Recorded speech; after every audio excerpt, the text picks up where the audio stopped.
बिहार के गया में महाबौद्धि महाविहार मंदिर बुद्ध ज्ञान स्त्री को गैर बौद्धों से मुक्त कराने का आंदोलन चल रहा है। गया में 12 फरवरी 2025 से बौद्ध भिक्षु धरने पर बैठे हैं। बिहार पुलिस प्रशासन द्वारा 28 फरवरी को अनशन पर बैठे भिक्षुओं को गिरफ्तार कर उन्हें मेडिकल कॉलेज ले जाया गया, जिस कारण देश विदेश के बौद्ध अनुयायियों में आक्रोश फैल गया है और आंदोलन किया जा रहा है। इस आंदोलन को देश के विभिन्न हिस्सों में बौद्ध धर्म के अनुयायियों और न्यायप्रिय लोगों का समर्थन मिल रहा है। इसी क्रम में बुधवार को बदायूं मुख्यालय पर डॉक्टर भीमराव अंबेडकर पार्क में राष्ट्रीय दलित पिछड़ा अल्पसंख्यक महासंघ के तत्वाधान में एवं अन्य सामाजिक संगठनों के सहयोग से एक दिवसीय धरना दिया गया। धरना प्रदर्शन को संबोधित करते हुए बौद्ध महाउपासक डॉक्टर क्रांति कुमार ने कहा कि बिहार सरकार बौद्ध गया टेम्पल एक्ट 1949 को समाप्त कर महाबौद्ध विहार बुद्ध ज्ञान स्थली को गैर बौद्ध से मुक्त कराया जाए। गया में बौद्ध अनुयायियों का संघर्ष ऐसे विपरीत समय में काबिले तारीफ है।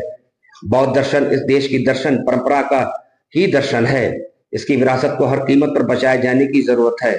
उन्होंने कहा कि बौद्ध विरासत को बौद्ध अनुयायियों को समर्पित किया जाना चाहिए। इसमें किसी दूसरे धर्म या समुदाय का हस्तक्षेप नहीं होना चाहिए।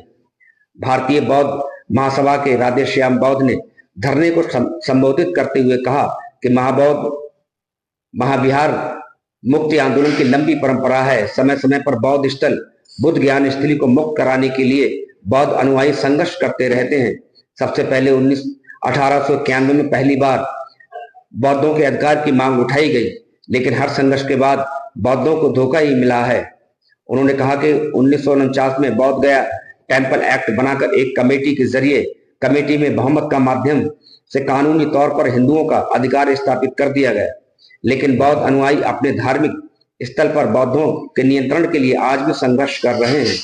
मौर्य शाक सैनिक कुशवा सभा महासभा के रामेश्वर शाक ने कहा, दुनिया में किसी भी देश में किसी भी धर्म में उनके धार्मिक स्थलों पर उनके मानने वालों का ही नियंत्रण होता है, लेकिन हमारे देश में जिस देश में बुद्ध धर्म पैदा हुआ वहां बुद्ध को मानने वाले अपनी ही विरासत की रक्षा के लिए संघर्ष कर रहे हैं। महात्मा बुद्ध ने पूरी दुनिया को अहिंसा, करुणा और दया का संदेश दिया, लेकिन उन्हीं की जन्म स्थली में उन्हीं की विरासत बुद्ध ज्ञान स्थली पर कब्जा किया जा रहा है। कार्यक्रम के अंत में महामहिम राष्ट्रपति के नाम संबोधित ज्ञापन सिटी मजिस्ट्रेट बदायूं को सौंपा गया। इस दौरान बड़ी संख्या में बौद्ध अनुयायी और भंतेगढ़ मौजूद रहे।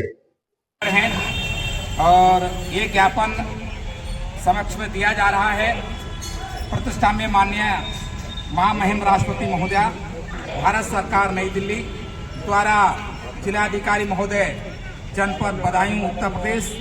विषय है महाबोधि महाविहार बौद्ध गया बिहार प्रदेश बौद्ध अनुयायियों की महान विरासत को अबौद्धों के हस्तक्षेप से मुक्त कराने के लिए माननीय महामहिम राष्ट्रपति महोदया, निवेदन है कि आप भारत के संवैधानिक राष्ट्राध्यक्ष और संवैधानिक व्यवस्था को बनाए रखने में सजग प्रहरी हैं।